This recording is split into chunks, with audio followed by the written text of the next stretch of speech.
खरं तर याची सुरुवात ई-केवायसीच्या प्रक्रियेची सुरुवात ही सप्टेंबर 2025 पासून झाली। पहिली मुदत ही नोव्हेंबर पर्यंत दिली होती, त्याच्यानंतर 31 डिसेंबर पर्यंत त्या मुदतीमध्ये वाढ करण्यात आली, त्याच्यानंतर 31 मार्च पर्यंत आणि आता एप्रिल 30 तारखेपर्यंत त्या मुदतीत वाढ करण्यात आलेली आहे। अनेक महिला ज्या आहेत ज्यांनी ई-केवायसीच्या प्रक्रियेमध्ये त्यांना ती प्रक्रिया पूर्ण झाल्यानंतर किंवा करत असताना काही ज्या अडचणी येत होत्या त्या संदर्भामध्ये त्यांनी आमच्याकडे काही सूचना आणि तक्रारी दिल्या, त्यानुसार ही मुदतवाढ ही देण्यात आलेली आहे। अनेक महिला लाभार्थी ह्या त्या मुदतीचा दिलेल्या मुदतीमध्ये ती दुरुस्ती करून ते सबमिट करत आहेत। साधारणपणे 30 एप्रिल पर्यंत त्या संदर्भातला अंतिम जो डेटा आहे हा आपल्यापर्यंत समोर येईल।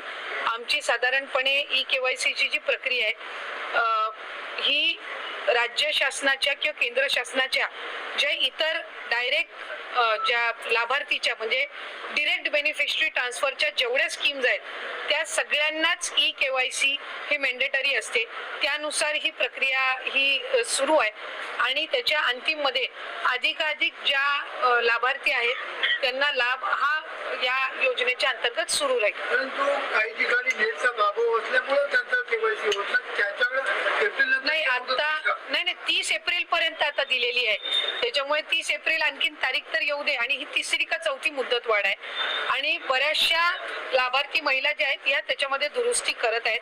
आणखीन जवळपास 15-20 दिवसाचा कालावधी म्हणजे 30 एप्रिल पर्यंतचा हा त्यांच्याकडे आहे, त्याच्यामुळे त्याच्यामध्ये त्या ई-केवायसीच्या ह्याच्यामध्ये त्यांनी चुकीचे ऑप्शन काही निवडून त्यांना लाभ जर बंद झाला असेल तर ती दुरुस्त त्यांना करता येत असतं आणि आम्ही त्याच्यामध्ये आणखीन पोर्टल स्वतंत्र उपलब्ध करून दिलेला आहे। त्या पोर्टलचा जर त्यांनी वापर केला तर मला खात्री आहे की बऱ्यापैकी सुरळीत केलेली ही प्रक्रिया ही विभागाच्या माध्यमातून लाभार्थ्यांसाठी उपलब्ध करण्यात आलेली आहे। IT क्षेत्रामध्ये बरं नाही, या प्रकरणाची माझ्याकडे आणखीन सविस्तर माहिती नाही, पण जर काही लोकप्रतिनिधींनी हा मुद्दा घेतला असेल आणि मला खात्री आहे की नाशिकचं पोलीस प्रशासन सुद्धा याच्यावर या संदर्भामध्ये त्यांनी गांभीर्याने दखल घेतली असेल। आणखीन महिला व बालविकास विभागाची मंत्री म्हणून सुद्धा IT क्षेत्रातील काही या महिलांसोबत जर काही चुकीचा प्रकार घडला असेल तर तिथल्या स्थानिक पोलीस प्रशासनासोबत मी सुद्धा संपर्क करून त्यामध्ये आणखीन काही कडक कारवाई करता येतील या संदर्भामध्ये आमच्या वतीने त्यांना सूचना देण्यात येतील।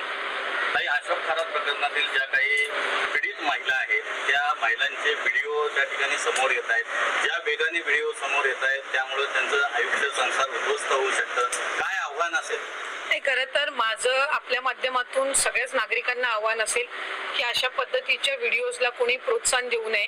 आपल्याकडे जर ते त्या पद्धतीने आले असतील तर त्याची रितसर तक्रार त्यांनी पोलिसांमध्ये करावी आणि आपल्याकडून ते दुसऱ्या कोणाला फॉरवर्ड होणार नाहीत याची दक्षता एक नागरिक म्हणून आपण पहिलं घेणं आहे। मी सुरुवातीपासूनच या भूमिकेवर ठाम राहिली की मूळ मुद्दा हा त्या पीडित महिला ज्यांच्यावर खऱ्या अर्थानं हा अतिशय निंदनीय प्रकार झालेला आहे त्यांना न्याय मिळण्याचा आहे आणि त्यासाठी शासन सर्वच पद्धतीनं निश्चितपणाने ती कारवाई करत आहे। एक महिला अधिकारी ही त्याची एक प्रमुख म्हणून राज्याचे मुख्यमंत्री देवेंद्र फडणवीस साहेबांनी नेमलेली आहे। या व्यतिरिक्त सुद्धा जर आणखीन महिलांना त्या संदर्भामध्ये पीडित महिलांना त्या संदर्भामध्ये जर पोलिसांना माहिती द्यायची असेल तर त्यांनी पुढे यावं, त्यांची आयडेंटिटी ही त्या ठिकाणी राखून ठेवण्याच्या दृष्टिकोनातून पोलीस प्रशासन सगळी खबरदारी ही घेईल। कुठल्या ज्या साईट्स असतील कुठल्या ज्या प्लॅटफॉर्म असतील ज्याच्यावरून हे व्हिडिओ त्या ठिकाणी स्प्रेड केले जात आहेत त्यांच्यावर सुद्धा पोलीस विभागाच्या वतीने कडक कारवाई ही करण्याची सुरुवात ही राज्याचे मुख्यमंत्री फडणवीस साहेबांच्या निर्देशानुसार। मुख्यमंत्री माझी लाडकी बहीण योजनेमध्ये खूप मोठी आनंदाची बातमी आलेली, खूप मोठी अपडेट समोर आलेली आहे। तुम्हाला माहीत असेल की लाडक्या बहिणींनो ज्यांची केवायसी झाली नाही आहे त्या खूप दिवसांपासून आपले केवायसीचं नवीन पोर्टल कधी उघडणार आहे, आम्हाला कधी केवायसी करता येणार आहे याची वाट बघत आहेत। जवळपास 3 ते 4 महिने झाले आहेत आणि अजूनही त्यांच्यासाठी पोर्टल उपलब्ध करून देण्यात आलेलं नाही आहे। आता तुम्ही व्हिडिओमध्ये बघितलं असेल की आदित्य तटकरे यांनी स्पष्ट सांगितलेलं आहे की 30 एप्रिलपर्यंत ज्यांची केवायसी चुकलेली होती त्यांची चुकीची दुरुस्ती करण्याची केवायसी सुरू राहणार आहे आणि त्यानंतर मग आम्ही जे काही लाडक्या बहिणी बाकी राहिलेल्या आहेत, ज्यांची की KYC झालीच नाही आहे, ज्या KYC करूच शकल्या नाही आहे, कारण कुठलंही असो कोणत्याही कारणांमुळे ज्यांची KYC झालीच नाही आहे, अशा बहिणींना आता आम्ही पुन्हा मुदतवाढ देणार आहोत, त्यांना एक पुन्हा संधी देणार आहोत, असं आदित्य तटकरे यांनी स्पष्ट सांगितलं आहे. तुम्ही व्हिडिओमध्ये बघितलं असेल की आधी 30 तारखेपर्यंत त्या चुकीची दुरुस्ती करण्याची संधी दिलेली आहे आणि नंतर तारीख तर येऊ द्या असं त्यांनी म्हटलं आहे क्लिअरमध्ये, आणि संकेत दिलेले आहेत की आता 1 मे पासून ज्यांची KYC झालीच नाही आहे त्यांना आम्ही पुन्हा पोर्टल उपलब्ध करून देणार आहोत. या पोर्टलमध्ये बदलाव करण्यात येणार आहेत आणि नंतरच तुम्हाला हे नवीन KYC इथं करता येणार आहे. तर याला आता किती वेळ लागणार आहे, किती काळानंतर आपल्याला हे पोर्टल उपलब्ध करून देण्यात येणार आहे, याबद्दलची संपूर्ण माहिती आजच्या व्हिडिओमध्ये आपण घेणार आहोत. नमस्कार, मी देवानंद गव्हांदे आणि आपण बघत आहात टेक्निकल मराठाजी. ताईंनो, आपल्या चॅनलवर नेहमी सत्य आणि खऱ्या बातम्या आपल्याला मी पुरवत असतो.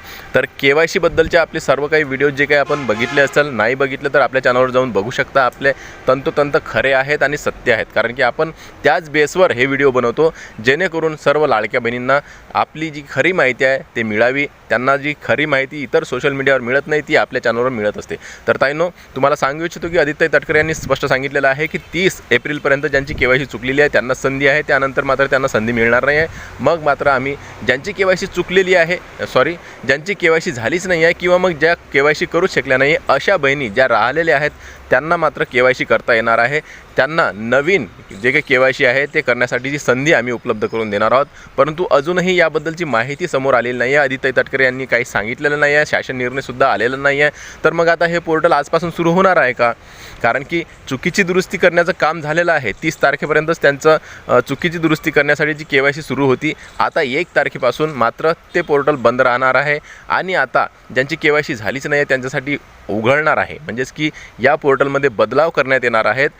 तुम्हाला माहीत असेल की चुकीची दुरुस्ती करण्यासाठी जी KYC चालू होती त्यामध्ये तुम्ही जेव्हा KYC करू इच्छिता तेव्हा तुम्हाला KYC करता येत नव्हती, कारण की फक्त चुकीची दुरुस्तीच करण्यासाठी त्यामध्ये असे सिस्टम किंवा मग असा बदलाव करण्यात आलेला होता.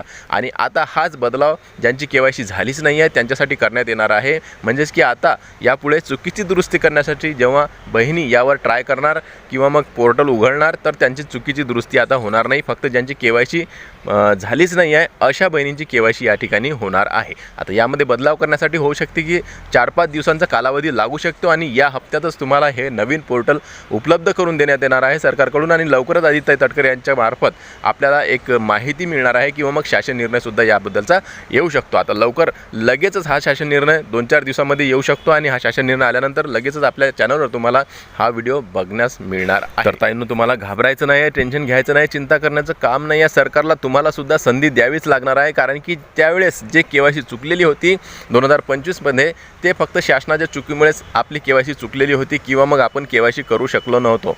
आता म्हणून सरकारला सुद्धा आता ज्यांची KYC झालीच नाही आहे, अजून तुम्हाला माहीत असेल की 50 ते 60 लाख महिला बाकी राहिलेल्या आहेत आणि अशातच आता त्यांना पुन्हा संधी देणं सरकारचं काम आहे. त्यांना ही संधी द्यावीच लागणार आहे.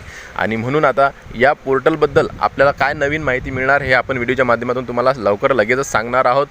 आपले व्हिडिओ तुम्ही बघत राहा, चॅनलला सबस्क्राईब करून ठेवा आणि हा व्हिडिओ आवडल्यास लाईक करा. भेटूयात नवीन एका व्हिडिओमध्ये. तोपर्यंत जय महाराष्ट्र.